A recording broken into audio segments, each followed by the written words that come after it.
दोन मुद्द्यांच्या निमित्तानं मी पत्रकार परिषद घेतोय। इथं उपस्थित असणारे सुनील तटकरे साहेबांना आपण सर्व मान्यवर, आपल्याला सगळ्यांना माहिती आहे की बरेच दिवस भिडेवाड्याच्या संदर्भामध्ये जो सावित्रीबाई फुलेंनी खऱ्या अर्थाने त्या काळामध्ये मुलींना शिक्षणाच्या करता काम सुरू केलेलं होतं आणि तो भिडेवाडा त्याचं एक चांगल्या प्रकारचं स्मारक व्हावं अशा प्रकारचा प्रयत्न गेले अनेक वर्ष भुजबळ साहेब करत होते।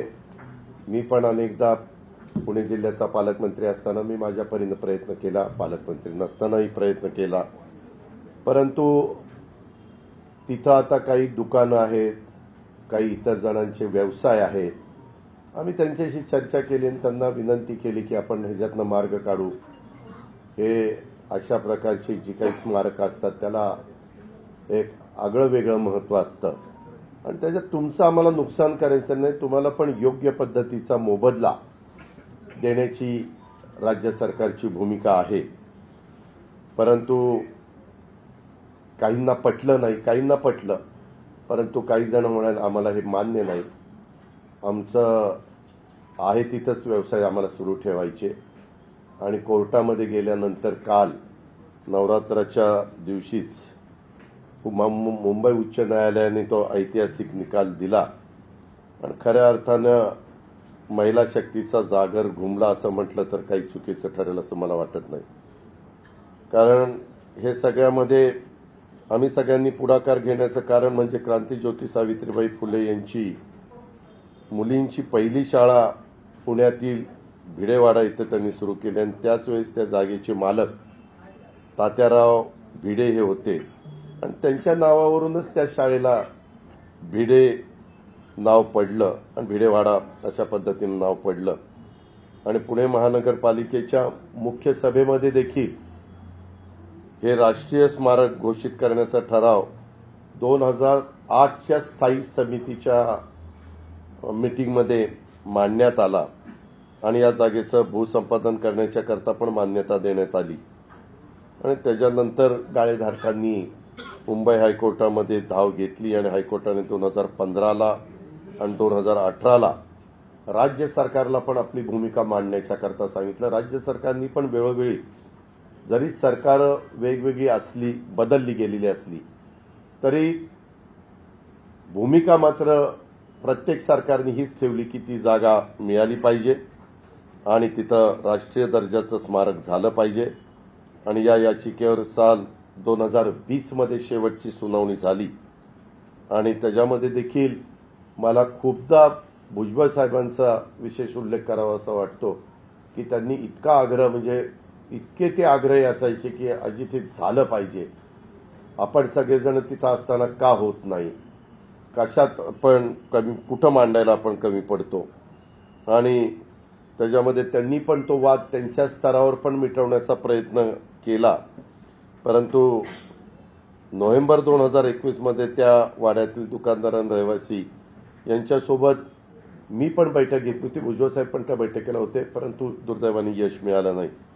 आणि पुण्यातील भिडेवाड्याच्या संदर्भात स्थानिक जे पोटभाडेकरूंनी पुणे मनपा आणि राज्य सरकारच्या विरोधात दाखल केलेली याचिका मुंबई उच्च न्यायालयाने फेटाळली आणि भिडेवाडा हे क्रांतीज्योती सावित्रीबाई फुले यांचं स्मारक करण्याचा मार्ग अखेर मोकळा झालेला आहे। हे एक चांगली बाब आहे। मी पुन्हा पुण्याला गेल्यावर पण यांना बोलणार आहे किंवा आता हायकोर्टाचा निकाल आपण सगळेजण मान्य करूया, तुमच्या इतर काही गोष्टी असतील तर त्या चर्चेतनं आपल्याला सोडवता येतील आणि कसं ते स्मारक लवकरात लवकर प्रत्येकाचं जे स्वप्न आहे ते पूर्ण होईल अशा प्रकारचा प्रयत्न आम्ही लोक करणार आहोत, हे मला प्रत्यक्षाने आपल्याला सगळ्यांना सांगायचं होतं। दुसरं पत्रकार मित्रांनो, एक गोष्ट आपल्या सगळ्यांच्या लक्षात आणून द्यायची, आपल्याला सगळ्यांना माहिती आहे की मी माझं काम भले आणि मी भला, मी जास्त काही कोणाच्या कॉमेंट्स कोणी केल्या तर त्याला उत्तरं वगैरे देत बसत नाही, ज्याचं त्याला लकला आपलं आपलं काम भले असं करून मी माझा पुढे जात असतो। परंतु गेले 3-4 दिवस माझ्याबद्दल सातत्याने इलेक्ट्रॉनिक मीडियामध्ये आणि काही बाबतीमध्ये प्रिंट मीडियामध्ये पण बातम्या आल्या। मी त्या बातमीला जास्त महत्त्व दिलं नाही, कारण तुम्ही सगळे पत्रकार मित्र आहात. तुम्ही जर बारकाईने बघितलं तर तसा त्या बातमीशी माझा अर्थार्थी दुरान्वय देखील संबंध नाही. आपल्याला सगळ्यांना माहिती आहे की अनेक वर्ष पुणे जिल्ह्याचा पालकमंत्री, मी फक्त 99 ते 2004 साली नव्हतो, त्याच्यानंतर ज्या ज्या सरकारमध्ये काम केलं त्यांनी मला पुण्याचा पालकमंत्री ठेवलं. अपवाद फक्त मी सरकारमध्ये नव्हतो तो काळ होता. आणि त्याच्यामुळं नेहमीच माझी कामाची पद्धत असते की ज्या जिल्ह्याची जबाबदारी आपल्यावर असेल त्या जिल्ह्याचे विकासाचे प्रश्न मार्गी लागावेत. त्याच्यामध्ये ॲज अ गार्डियन मिनिस्टर या नात्याने ज्या काही आढावा बैठका घ्यायच्या असतात, मी आत्ता पण उपमुख्यमंत्री 100 दिवस झाले होऊन गेलो, त्याही वेळेस तुम्ही बघताय की माझ्याकडं अनेकदा अनेक बैठका चाललेल्या असतात, अनेक मीटिंग, अनेक आढावा आम्ही घेत असतो. आणि त्या कामाला कशी गती देता येईल, काही प्रॉब्लेम असतील तर सॉल्व कसे करता येतील, अशा प्रकारचा आमचा प्रयत्न असतो. थोडंसं सुरुवातीला पत्रकार मित्रांनी बातम्या पण दिल्या, अजित पवार वित्त आणि नियोजन खात्याचा मंत्री आहे, ह्या खात्याचे आढावा घेतो, त्या खात्याचा आढावा घेतो. वास्तविक आढावा घेतला म्हणजे काही जो त्या खात्याचा मंत्री असतो त्याचं काही काढून घेतलं अशातला होत नाही. उलट त्या मंत्र्यांना पण कधी कधी एखादी गोष्ट फायनान्समुळे थांबलेली असते, कधी एखादी गोष्ट प्लॅनिंगनी काही प्रश्न निर्माण केलेले असतात, कधी एखादी गोष्ट काही आणखीन कुठल्या डिपार्टमेंटचा प्रश्न येतो तिथं थांबलेली असते, कधी एखादी मीटिंग झाल्यावर पाठपुरावा होत नाही म्हटल्यानंतर थोडंसं ते साईडला काम पडतं.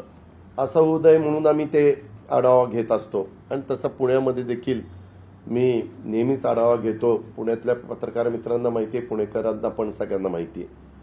परंतु आत्ता मधी एका रिटायर IPS ऑफिसरनी एक पुस्तक लिहिलं आणि त्या पुस्तकाच्या बद्दल सातत्याने काही ना काही बातम्या यायला लागल्या आणि पार त्याच्यात अजित पवार आता अडचणी येत, अजित पवारांची आता चौकशी करा, अजित पवारांनी असं केलं, अजित पवारांनी तसं केलं. मी काही केलं नाही. मी आपल्याला सगळ्यांना सांगतो की त्याच्या संदर्भात मी एक क्लिप बघितली एका चॅनलला. तत्कालीन विभागीय आयुक्त आणि राज्य शासनाचे म्हणजे दिलीप बंड यांनी सविस्तर स्पष्टीकरण केलं. त्याच्यामध्ये सदर प्रकरणातील कागदपत्रांचं मी अवलोकन केलं. ते बघता 2008 साली हे प्रकरण सुरू झालेलं होतं. पत्रकार मित्रांनो, 2008 साली हे प्रकरण ज्यावेळेस सुरू झालं त्यावेळेस आता काही जण हयात पण नाहीये, परंतु 2008ला महाराष्ट्र शासनाच्या गृह विभागाने 21 फेब्रुवारीला एक GR काढला आणि त्याच्यामध्ये अशी प्रस्तावना लिहिली, पुणे शहर या परिसरातील वाढते औद्योगिकरण व त्यासाठी लागणारे पोलीस कार्यालय व निवासस्थानाची गरज भागवणी यासाठी पोलीस विभागाकडे उपलब्ध असलेल्या जागेचा कशा प्रकारे उपयोग करता येईल याचा विचार करून त्या अनुषंगाने प्रस्ताव तयार करण्यासाठी संबंधितांची समिती गठीत करण्याची बाब शासनाच्या विचाराधीन होती. शासन निर्णय या बाबींचा विचार करून पुणे शहर परिसरात पोलीस विभागाकडे उपलब्ध असलेली जागेची पाहणी करून सदर जागेचं पोलीस कार्यालय व निवासस्थानाची गरज भागवण्यासाठी कशा प्रकारे उपयोग करता येईल हे तपासून त्यानुसार प्रस्ताव शासनास सादर करण्याकरता खालील प्रमाणे समितीची गठीत करण्याचा शासन मान्यता देण्यात येत आहे. समितीचं स्थान, त्याच्यात अध्यक्ष विभागीय आयुक्त महसूल पुणे, जिल्हाधिकारी सदस्य पुणे, पोलीस आयुक्त पुणे सदस्य पुणे, PMC कमिशनर सदस्य, अप्पर पोलीस आयुक्त प्रशासन सदस्य सचिव, मुख्य अभियंता सार्वजनिक बांधकाम विभाग पुणे. उपरोक्त समितींना आपला अहवाल व प्रस्ताव 3 महिन्यात शासनास सादर करावा. महाराष्ट्राचे राज्यपाल यांच्या आदेशानुसार गृह विभागाच्या कार्यसन अधिकाऱ्याचं सहीचं ही 6 जणांची समिती नेमली, त्याचं हे पत्र. हे 21 फेब्रुवारी 2008चं. ते पत्र झाल्यानंतर त्याच्या संदर्भात ती कमिटी बसली असेल, काय झालं असेल मला त्याच्यामध्ये माहीत नाही, कारण ती डिपार्टमेंटच वेगळं असल्यामुळे माझा तसा अर्थार्थी काही त्याच्याशी संबंध नव्हता. परंतु त्या संदर्भामध्ये पुढे हे पत्र होतं 21 फेब्रुवारीला आणि त्यांना ते द्यायला सांगितलेलं होतं. त्याच्या संदर्भात समितीनं अनेकदा बसले, समिती गठन झाली. 21/2/2008ला जे मी आता सांगितलं, शासनाने गठीत केलेल्या समितीचा अहवाल शासनाला प्राप्त झाला 5/8/2008ला, म्हणजे 6 महिन्यांनी. सदर अहवालावर शासन स्तरावर निर्णय होऊन 28/8/2009 रोजी पत्रानुसार एका कंपनीला निविदा अंतिम करण्यात त्या ठिकाणी आली. त्याच्या आधी म्हणजे आता 28/8ला ज्यावेळेस नाही 5/8ला हे आलं, म्हणजे अहवाल आला. अहवाल आल्यानंतर त्याच्यामध्ये एक अशी पण तत्कालीन त्यावेळेसचे गृहमंत्री यांच्या दालनामध्ये एक बैठक झाली. त्या बैठकीत पुणे शहर परिसरात पोलीस विभागाचे कार्यालय निवासस्थानाची गरज भागावी यासाठी पोलीस यंत्रणेकडे असलेल्या जागेचा उपयोग करण्यासाठी प्रस्ताव तयार करण्याबाबत माननीय मंत्री गृह यांच्या उपस्थितीत त्यांच्या मंत्रालयीन दालनात 16/1/2009 रोजी झालेल्या बैठकीचे इतिवृत्त. बैठकीस खालील अधिकारी आज उपस्थित होते. स्वतः गृहमंत्री, नंतर श्रीमती चित्कला झुकसी, अप्पर मुख्य सचिव गृह, नितीन करील, त्यावेळेसच्या मुख्यमंत्र्यांचे सचिव, A.N. रॉय, पोलीस महासंचालक महाराष्ट्र शासन त्यावेळेसचे, उपसचिव गृह विभाग M.ध. कांबळे, आणि मग वेगवेगळी त्यांनी चर्चा त्याच्यामध्ये केली. आणि चर्चा केल्यावर त्याच्यातनं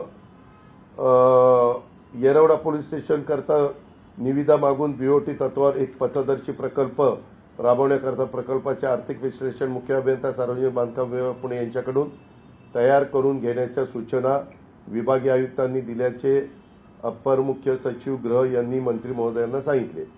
याबाबत सर्वकष चर्चा करून सहमतीनं माननीय मंत्री गृह यांनी असा निर्णय घेतला की येरवडा पोलीस स्टेशन परिसराचा विकास बीओटी तत्वावर करण्याचा यापूर्वी शासनाने घेतलेला निर्णय सहमत राहून त्यानुसार सदर प्रकल्प पूर्ण करण्याबाबत आवश्यक ती कारवाई करावी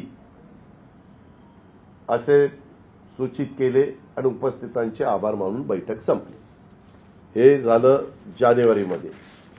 त्याच्यानंतर समितीच्या सर्व सदस्यांच्या सहीची कार्यालयीन टिप्पणी पाहिजे असेल तर ती पण टिप्पणी इथं आहे. ती त्यांनी जे काही कुणाकुणाचं काय मत आहे, विभागीय आयुक्त दिलीप बंड यांनी अलॉटमेंटच्या संदर्भातलं ते एक पत्र इथं आहे. त्याच्यानंतर कंपनीनं शासनाला 1 कोटी धनाकर्षाने मुदत ठेवीच्या बाबतीतलं पत्र आहे. त्या कंपनीने शासनानं केलेल्या करारनाम्याचं पत्र त्या ठिकाणी आहे. कंपनीबरोबर करारनाम्याची अंमलबजावणी करणं शक्य नाही याबाबत शासनाने पुन्हा पत्र दिलं. मी ह्याच्यामध्ये खोलात गेल्यानंतर बाबा हा निर्णय सगळा झालेला होता आणि मग नंतर काय झालं तर हा निर्णय काही कुणामुळे बदलला गेला नाही. काही जण असं दाखवतात किंवा मी विरोध केला म्हणून काल ज्यांनी दिल्लीमध्ये पत्रकार परिषद घेऊन सांगितलं तसं ह्याच्यात दिसत नाही. त्याच्यामध्ये काय झालं, एक कंपनीच्या संदर्भामध्ये ईडीनं काहीतरी पुढची कारवाई केली, त्याच्यामध्ये ही कंपनी होती असं काहीतरी पुढं आलं आणि त्याच्यामुळं हे सगळं सरकार दरबारीच सगळं रद्द करण्याचा निर्णय घेण्यात आला. आणि आज देखील ती जागा गव्हर्नमेंट ऑफ महाराष्ट्राच्या ताब्यामध्ये, पोलीस खात्याच्याच ताब्यामध्ये. पत्रकार मित्रांनो, मला तुम्हाला दुसरं एक सांगायचं आहे. आपल्या इथं 36 जिल्हे, 36 जिल्ह्यामध्ये 36 पालकमंत्री असतात. पालकमंत्री आपापल्या पद्धतीनं आढावा घेत असतात, परंतु ज्या त्या खात्याच्या बद्दलच्या जागेचा निर्णय घेत असताना एक तर निर्णय घेण्याचा अधिकार कॅबिनेटला असतो, कॅबिनेट सर्वोच्च असते. दुसरा अधिकार रेव्हेन्यूला असतो. कुठलीही जागा असली तर ती जागा त्या डिपार्टमेंटला डायरेक्ट देता येत नाही, ती रेव्हेन्यूकडं, महसूलकडं वर्ग करावी लागते आणि मग महसूल ती कुणाला द्यायचं ते त्या ठिकाणी ठरवते. अशा प्रकारच्या आजपर्यंतच्या अनेक घटना, आणि तुम्ही पण पत्रकार मित्रांनाही माहिती असेल की अशा प्रकारे कामाची पद्धत असते. त्याच्यामुळं त्यांनी काय आरोप केला की बाबा माझ्याकडनं काय झालं, मी ज्यावेळेस आढावा घेत होतो त्यावेळेस मला त्या कमिटीनं आणि त्या सगळ्यांनी सांगितलं की याबद्दल सगळा निर्णय झाला, आबांनी निर्णय घेतलाय, गृह विभागाने निर्णय घेतलाय, परंतु त्याची अंमलबजावणी त्या ठिकाणी होत नाही. ज्यावेळेस एखाद्या कमिटीतले लोक पालकमंत्री म्हणून मला सांगतात त्यावेळेस आम्ही विचारतो कोण काय हे करतं, तर त्यांनी सांगितलं की सीपींनी सांगितलेलं आहे की मी काही ते देणार नाही. म्हणून मी त्यांना एकदा तिथं बोलवलं असेल आणि त्यांना विचारलं असेल, त्यांनी सांगितलं की मला काही द्यायचं नाही. मी म्हणलं द्यायचं नाही तर नका देऊ, मला आपण प्रयत्न केला, त्यांचं त्यांना ऐकायचं नसेल तर मला काही त्याच्यात आग्रह करण्याचं काही कारण नव्हतं. पण पत्रकार मित्रांनो, तुम्हाला दुसरं एक मी सांगतो, मी 91 साली पहिल्यांदा ह्या मंत्रालयामध्ये सुधाकर नाईकांच्या मंत्रिमंडळामध्ये राज्यमंत्री म्हणून कामाची सुरुवात केली आणि त्याच्यानंतर अनेक पदांवर मला कामाची संधी मिळाली. अनेक मुख्यमंत्र्यांच्या बरोबर मला काम करता आलं, अनेक सहकाऱ्यांच्या बरोबर मला काम करता आलं. मी कधीही सरकारचं नुकसान होईल अशा प्रकारचा निर्णय घेत नाही. एखादा निर्णय माझ्या लक्षात आला किंवा हे काही बरोबर नाही तर मी स्वतःच सरळ सांगून टाकतो की हा निर्णय माझ्याकडनं काही होणार नाही, कुणी त्याच्याबद्दल माझ्याकडे पाठपुरावा करू नका. दुसरी गोष्ट, मी आजपर्यंत सुरुवातीपासून जवळपास आज 32 वर्ष झाली अधिकाऱ्यांशी, IAS ऑफिसर असू द्यात, IPS ऑफिसर असू द्यात, वरिष्ठ अधिकारी, कलेक्टर, CEO, विभागीय आयुक्त, कुठलाही अधिकारी असू द्यात, ह्या सगळ्यांशी मी व्यवस्थितपणे बोलत असतो. माझा स्वभाव जरी कडक असला तरी देखील एखादी गोष्ट माझ्याकडे आता अनेक वर्ष सेल टॅक्स डिपार्टमेंट होतं, नंतर त्याचा LBT झालं, त्याचंच नंतर व्हॅट झालं, नंतर त्याचंच GST झालं, हे आपल्याला सगळ्यांना माहिती आहे. तुम्ही त्याही सगळ्या आयुक्तांना विचारा की बाबा अजित पवारचं डिपार्टमेंट असताना बदल्यांचा अधिकार पण पत्रकार मित्रांनो माझा सगळा आयुक्तांना असतो. मी अजिबात हस्तक्षेप करत नाही. मी त्यांना सांगतो की मला माझं म्हणण्यापेक्षा आपल्या सरकारचं उत्पन्न वाढवून द्या, तुम्हाला जे पोस्टिंग जिथं कुणाला करायचं तिथं करा. माझ्याकडे लोकप्रतिनिधी आले तरी मी सांगतो GST हे सगळ्यात जास्त उत्पन्न देणारं, टॅक्स देणारं डिपार्टमेंट आहे. तिथं तुम्ही कुणी अमका अधिकारी इथं ठेवा, तमका अधिकारी तिथं ठेवा सांगू नका, कारण तसा आमदारांचा आणि GST डिपार्टमेंटचा अर्थार्थी संबंध येत नाही. आणि त्याच्यामुळं कधी अधिकाऱ्यांनी मला सांगितलं, अनेक अधिकारी आत्ता तर बरेचसे रिटायर पण झाले, चीफ सेक्रेटरी असतील किंवा इतर कुणी पण असतील, त्यांनी जर लक्षात आणून दिलं की अजित पवार हे अडचणीचं म्हणजे कायद्याच्या नियमाच्या चौकटीमध्ये बसत नाही, तर मी फार काही त्याच्यात आग्रह करत नाही. मी सरळ सांगतो की ते सोडून द्या, बाजूला ठेवा आणि त्या पद्धतीनं पुढं जावा. यामध्ये त्या पुस्तकाच्या निमित्तानं कदाचित त्या व्यक्तीला असंही वाटलं असेल की बाबा आपण पुस्तकामध्ये, म्हणजे त्यांनी पण काल बोलताना सांगितलं त्या पुस्तकात बरंच काही आहे, परंतु हाच विषय का सगळ्यांनी जास्त लावून धरला ते काही कळायला मार्ग नाही, असं त्यांनी पण बोलता त्या ठिकाणी बोलून दाखवलं. बऱ्याचदा काही जण पुस्तक वगैरे लिहित असताना शक्यतो काहींना असं वाटतं की काही प्रसिद्धीसाठी खळबळजनक अशा प्रकारच्या काही गोष्टी लिहिल्या तर त्याला वेगळ्या प्रकारची प्रसिद्धी मिळते, आणि तसंही कदाचित झालं असेल. त्याच्यात लगेच विरोधी पक्षातल्या काही पक्षाच्या अध्यक्षांनी, काही विरोधी पक्ष नेत्यांनी लगेच ही चौकशी करा वगैरे वगैरे. अर्थात तो त्यांचा अधिकार आहे, तो लोकशाहीमध्ये प्रत्येकाला आपलं आपलं मत व्यक्त करण्याचा अधिकार आहे, परंतु त्याची चौकशी करा नाहीतर आणखीन काय करा, आपल्याला त्याच्याशी काही घेणं देणं नाही. कुठल्याही ठिकाणी माझी याच्यामध्ये सही नाही. कुठल्याही मिटिंगला, ज्या मिटिंग होतात या निर्णय घेण्याच्या संदर्भात, कुठल्याही मिटिंगला माझ्या माहितीप्रमाणे मी कुठं हजर नाही. फक्त वेगवेगळ्या बाबा कुठले महत्त्वाचे प्रश्न आहेत आणि कुठले आढावा, कारण तुम्ही बघा काल त्या बोलत असताना असंही बोलल्या, स्वर्गीय RR पाटील त्यांना बोलले की बाबा ह्या विषयामध्ये तुम्ही फार लक्ष त्या ठिकाणी घालू नका, असं काहीतरी काल त्यांनी वक्तव्य केलं असं माझ्या वाचनात आणि ऐकण्यामध्ये त्या ठिकाणी आलं. अशा प्रकारचं हे सगळं काम आहे. आणि मी पुन्हा सांगतो, ह्याचा माझा अर्थार्थी काही संबंध नाही. मी कधीही आरआरला की हे असं करा तसं करा असं सांगितलं नाही. उलट आत्ता देखील पुण्यामध्ये मेट्रोच्या संदर्भातली कामं चाललेली आहेत आणि मेट्रोचा VGF भरून काढण्याच्या करता कितीतरी मोक्याच्या जागा सरकारने मागच्या मग पोलीस खात्याची जागा असेल, इव्हन पॉलिटेक्निकची जागा असेल, आपल्या विद्यापीठाच्या अलीकडच्या बाजूला बघा डावीकडे पॉलिटेक्निक कॉलेज आहे तिथली जागा असेल, अशा वेगवेगळ्या महत्त्वाच्या जागा VGF तो भरून काढण्याच्या करता त्या बाबतीमध्ये दिल्या. आमचं एवढंच म्हणणं आहे की बाबा कुठल्याही जागा देत असताना त्याच्यात पारदर्शकता असावी, त्याच्यामध्ये कुठलंही असं कोणाला शंका कुशंका घ्यायला जागा राहू नये. कारण शेवटी हा जनतेच्या जागा आहेत, जनतेचा पैसा आहे आणि आम्ही लोक तिथं काही काळाकरता निवडून गेलेलो असतो, विश्वस्त म्हणून काम करत असतो, शपथ आम्ही घेतलेली असते वगैरे वगैरे अशा सगळ्या बाबी आहेत. अहो कुणाची चौकशी करता? चौकशी कुणाची करता? जागा आहे तिथंच आहे, जागा कुठं गेलेलीच नाहीये. जागा गृह विभागाची आहे ना, आणि तिथं वेगवेगळे अधिकारी जाऊन बघून आले तर रेकॉर्डला पण ते आहे, पाहणी केली. म्हणजे काही अधिकाऱ्यांनी, आता हे CP असताना ह्यांचा विरोध आहे, आधीच्या CPचा सपोर्ट आहे कारण त्यांनी तशा सह्या केलेल्या आहेत. नंतर त्याच्यातले काही CP केंद्रामध्ये गृहराज्यमंत्री पण झालेले. नाही ऐका ना, त्याच्या संदर्भामध्ये का हस्तांतर केलं नाही ते मला काय माहिती. त्यांनी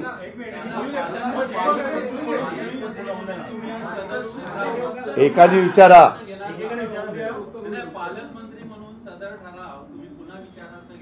नाही माझं काय कारण आहे ते ठराव.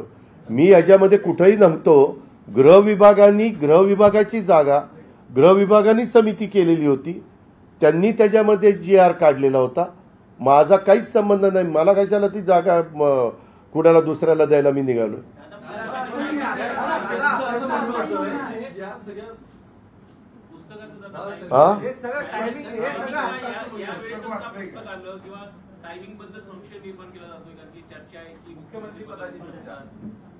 नाही मला हे का प्रत्येकाच्या वेगवेगळ्या प्रकारचं काम असतं. काही काही अधिकाऱ्यांची कामं कशी असतात काय असतात तुम्हाला सगळ्यांना माहिती आहे. आता ते पुस्तक आणि त्या पुस्तकातला मुद्दा आणि त्याच्यामध्ये माझा तसा अर्थार्थी काही संबंध, मी पण कबूल करतो. मी आढावा घेताना मला सांगण्यात आलेलं होतं की अशा अशा पद्धतीनं ठरवून देखील एक गृह विभागाचं फायद्याचं काम असताना होऊन दिलं जात नाही. मला सांगताना काय सांगितलेलं होतं, गृह विभागाच्या फायद्याचं काम असताना करून दिलं जात नाही. आणि जानेवारी 2009ची देखील गृह विभागाची बैठक झालेली आहे. त्यावेळेस माझ्या माहितीप्रमाणे गृहमंत्री 2009ला जयंतराव पाटील साहेब होते. म्हणजे याच्यात दोन्ही तसा सांगलीकर गृहमंत्री होते, एक स्वर्गीय RR पाटील होते आणि एक जयंतराव पाटील होते. आणि 26/11ला आपल्या जयंतराव RRनी राजीनामा दिला आणि 1 वर्षाच्या करता मला वाटतं जयंतरावांना त्यावेळेस पक्षाने गृहमंत्री पदाची जबाबदारी दिली होती.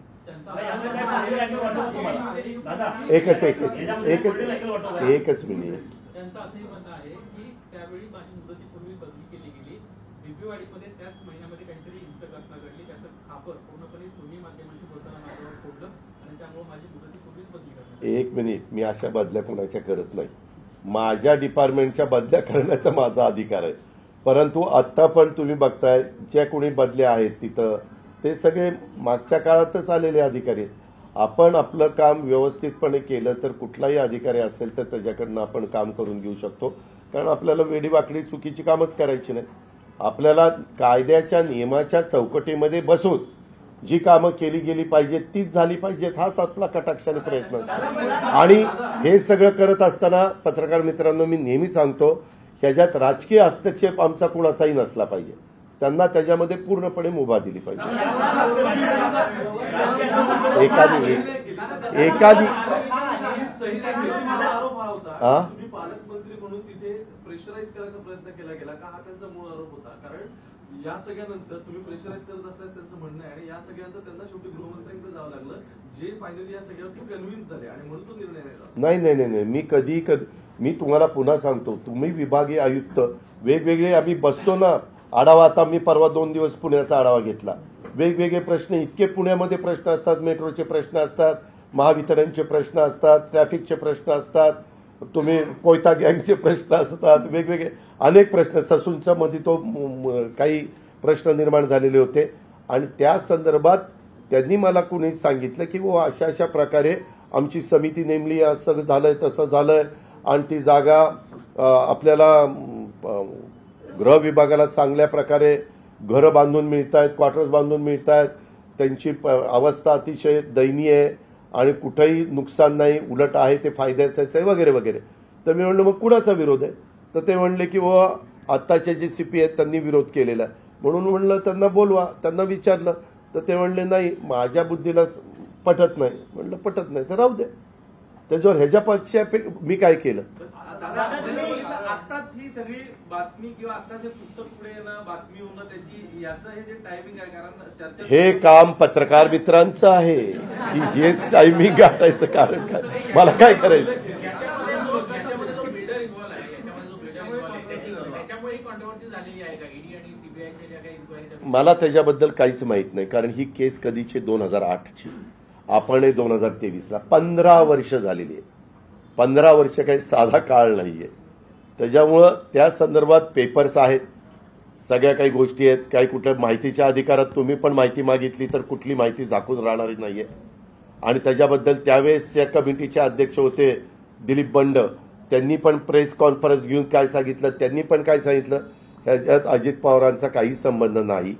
हे गृह विभागाने घेतलेलं काम आहे आणि मी ती कमिटी नेमलेलीच नाही. मला माहिती पण नव्हती अशी काही कमिटी नेमलेली. दादा, त्यांचं म्हणणं आहे की त्यांना सीआयडी मध्ये नियुक्ती मिळणार होती, मात्र याला विरोध केल्यामुळे नियुक्ती मिळाली. आणि पृथ्वीराज चव्हाण म्हणतात की तेव्हाचा मित्रपक्ष होता, त्यांनी विरोध केल्यामुळे आम्ही त्यांना अजिबात नाही. पृथ्वीराज चव्हाण तसं म्हणालेले नाही. तुम्ही तसं सांगू नका. त्यांनी सांगितलं की बाबा अशा पद्धतीनं बदल्या होत असतात आणि त्या बदल्या करत असताना हा संपूर्ण अधिकार त्याची कमिटी वगैरे असते त्या पोलीस वरिष्ठांच्या बदल्यांच्या संदर्भातली.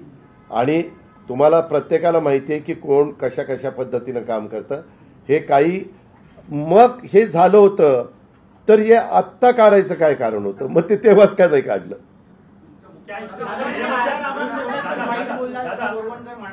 काय आराराबांबद्दल तुम्ही इतकं वाईट म्हणाल की ते बोलू किंवा लिहूही शकत नाही. एक मीटिंग झाली होती ज्यामध्ये बंड सुद्धा होते, तर अशी कुठली मीटिंग तुम्ही मुळात बोलवली होती का? मी तुम्हाला कितीदा पुन्हा तेच सांगतोय. मला फक्त एकदा सांगितल्यानंतर मी बाबा ते त्यांनी सांगितल्यावर परत मी त्या कामाकडे डुंकून बघितलं नाही. आता तेच देत नाही, त्यांच्या खात्याच्या वरिष्ठांनी सांगून ते केलेलं नाही. आणि पण त्या जे सांगतायत की त्यांनी विरोध केला म्हणून ती जागा वाचली, तसं अजिबात नाहीये. हा निर्णय जवळपास झाला होताच नंतरच्या काळामध्ये.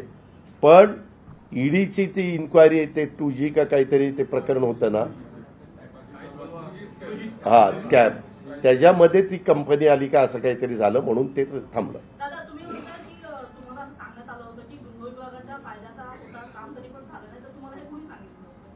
अगं ह्याच्यात लिहिले मिनिट्समध्ये वाच ना. त्यामध्ये मी विभागीय आयुक्तांचे जे काही हे आहे किंवा मी मगाशी तुम्हाला वाचून दाखवलं त्याच्या संदर्भात आर पाटलांनी पण मीटिंग घेतली. त्याच्यामध्ये तेच झालं की निवासस्थानाची गरज, पोलीस यंत्रणेकडे जागेचा उपयोग, ती 16/1ची नाही 16/1/2009. हा मग ते गृहमंत्री तेव्हा ते असतील, म्हणजे कोण शेवटी कोणतरी गृहमंत्री होतं, जे असेल ते असेल. आणि त्याच्या संदर्भात विश्लेषण वगैरे ते सगळं आहे. त्याच्यामध्ये ते दाखवण्यात आलेलं आहे की बाबा हे फायद्याचं होतं वगैरे वगैरे असं. आणि तुम्हाला ते विभागीय आयुक्तांनी पण सांगितलं ना की बाबा हे काय याच्यामध्ये करार काय होता ते पण सांगतो. समितीचे अध्यक्ष व तत्कालीन विभागीय आयुक्त यांच्या स्पष्टीकरणावरून सदरचं टेंडर प्रक्रियेत एकूण 7 जणांनी सहभाग नोंदवला होता. निवड झालेल्या वरील कंपन्यांकडून शासनाच्या जागेच्या बदल्यात गृह विभागाला खालीलप्रमाणे सोयी सुविधा मिळणार होत्या. येरवडा येथे रोड फ्रंटला 3,900 म्हणजे 3,900 चौरस मीटर जागा येरवडा येथे नवीन पोलीस स्टेशन व पोलीस कार्यालय कॉम्प्लेक्स, सर्व फर्निचर व वातानुकूलित यंत्रणेसह सर्व सुविधांनी युक्त येरवडा येथे 8 निवासस्थाने, शिवाजीनगर येथे अतिरिक्त पोलीस आयुक्त दर्जाच्या अधिकाऱ्यांचे 4 बंगले, शिवाजीनगर येथे पोलीस उपायुक्त दर्जाच्या अधिकाऱ्यांच्यासाठी पार्किंग व 3 मजली इमारत, सर्व सुविधायुक्त 6 निवासस्थाने, पोलीस शिपायांच्यासाठी पार्किंग, 7 मजली इमारत, सर्व सुविधांसह 495 निवासस्थाने. सदरचा प्रस्ताव लिलावाचा नव्हता, तर तो PPP तत्वावरील विकसनाचा प्रस्ताव होता. तो गृह विभागाला अतिशय फायदेशीर होता असे समितीचे मत आहे. समितीच्या म्हणण्यानुसार तत्कालीन वेळी शासनाच्या जमिनीची किंमत 3 कोटी रुपये होती, तर विकासकाकडनं 15 कोटी रुपयांची जमीन व बांधकाम पोलीस विभागास मिळणार होते. हा, ते पुढचं मगाशी ऐका ना, मगाशी काही गोष्टी दरम्यानच्या काळात पुण्याच्या पोलीस आयुक्त डॉक्टर सत्यपाल सिंग यांची बदली होऊन श्रीमती मीरा बोरवणकर या पुण्याच्या पोलीस आयुक्तपदी आल्या होत्या. त्यावेळी समितीच्या विनंतीवरून सदरचा विषय त्यांना समजावून सांगण्यात आला होता. शासनाचा त्यामागचा उद्देश व आतापर्यंत पूर्ण झालेली प्रक्रिया या विषयावर चर्चा झाली होती.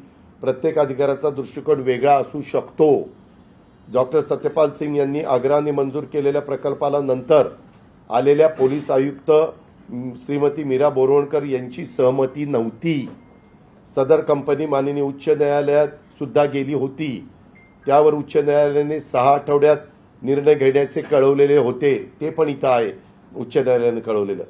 सदर प्रकरणात वापरात बदल करण्यासाठी महसूल आणि वन विभागाची मान्यता घेण्यात आली नाही व ईडीने सदर प्रकरणातील जमीन जप्त करण्याचे आदेश निर्गमित केले असल्याने कंपनीबरोबर शासनाने केलेल्या करारनाम्याची अंमलबजावणी करणे शक्य नाही असे शासनाने कंपनीला कळवलेले आहे असे कागदपत्रावरून दिसून येते. सरकारी अभियोक्ता यांच्या 28/11/2016 च्या शासनास दिलेल्या पत्रावरून शासनाने सदरचा करारनामा शासनावर बंधनकारक नसल्याने तो रद्द करण्यास कंपनीला कळवले. आणि मगाशी मी तुम्हाला सांगत होतो की ह्याच्यामध्ये सदर कागदपत्राचं अवलोकन केलं असताना सदरचे प्रकरण 2008 साली सुरू झाल्याचं दिसून येतं. सदर प्रकरणात मूळ प्रस्ताव हा गृह विभागाचाच होता. त्यावेळी स्वर्गीय R.R. पाटील गृहमंत्री होते आणि त्याच्यानंतर जयंतराव पाटील गृहमंत्री होते. त्यावेळी चित्कला जुगसी या अप्पर मुख्य सचिव गृह होत्या व डॉक्टर सत्यपाल सिंग हे पुण्याचे पोलीस आयुक्त होते. सदरच्या विषयानुषंगाने शासनाने गृह विभागाची ती कमिटी मी तुम्हाला सांगितली. वरील समितीने सविस्तर विचार विनिमय करून 6 महिने अभ्यास केला. दुसऱ्या महिन्यात कमिटी केली, 8व्या महिन्यात अभ्यासांती सविस्तर विचार विनिमय करून अभ्यासांती 5/8/2008 शासनाला अहवाल सादर केला. तत्कालीन अमुस ग्रह यांनी सुद्धा सदर ठिकाणी 2 वेळेला भेट दिली. त्या अहवालावर शासन स्तरावर निर्णय होऊन 28/8/2009 रोजी त्या कंपनीला मेसर्स एव्हर स्माईल कंपनीला निविदा अंतिम करण्यात आली. लेटर ऑफ अलॉटमेंट देण्यात आलं. शासनातर्फे नोंदणीकृत करारनामा करण्यात आला. आवश्यक ती बँक गॅरंटी देण्यात आली. हा संपूर्ण विषय हा गृह विभाग व शासनाने नेमलेल्या 6 सदस्यीय समिती हाताळत होती. या विषयाचा माझा काहीही संबंध नव्हता. सदर समितीमध्ये पुण्याचे तत्कालीन पोलीस आयुक्त सत्यपाल सिंग हे पोलीस अधिकारी होते. ते आपल्या देशाचे नंतर गृहराज्यमंत्री बनले.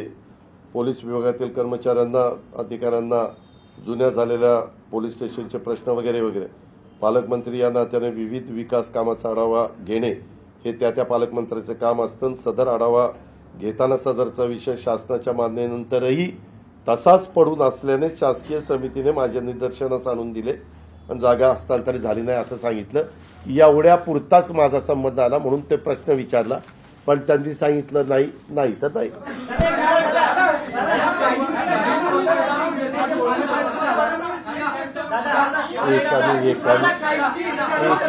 अरे एकानी दादा काहींची इच्छा नसताना पुण्याचे पालकमंत्री झाला त्यानंतर 2008चं प्रकरण असं उकरून काढलं जात काय नाही रे, या बघ अजिबात योगायोग नाही, अजिबात नाही. मीरा पवार आता म्हणत आहेत की आतापर्यंत ज्या काही जमिनी बिल्डरला दिल्या गेल्या त्या सगळ्यांची चौकशी व्हावी. करा ना, माझं काय बाच जात.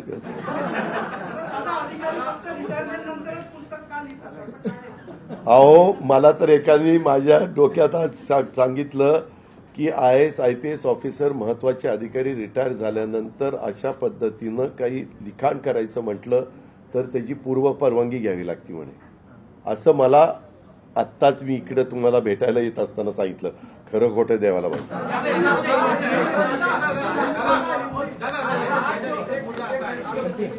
याच्यामध्ये एक मुद्दा असा आहे की काय एकच मुद्दा आहे, त्यात 2 गृहमंत्री इन्व्हॉल्व होते, त्यांची नावं तुम्ही घेतली. जयंत पाटील पण गृहमंत्री होते, RR पाटील आता आपल्यात नाही. तर जयंत पाटलांनी सुद्धा या संदर्भात काही स्पष्टीकरण दिलं पाहिजे किंवा त्यांच्याबद्दल काही नाही. पण अहो माझं काय म्हणणं आहे, कुणी स्पष्टीकरण द्यायचं काही कारण नाही. जर जागाच तिथं आहे तर स्पष्टीकरण देऊन शेळ्या कडीला ऊत कशाला आणायचं चाललंय. ह्याच्यात कुठंच काही नुकसान. एक तर अजून ती कमिटी म्हणते की 15 कोटीचा फायदा होणार होता, 3 कोटीची जागा होती. आता तोही मुद्दा राहिलेलाच नाही ना.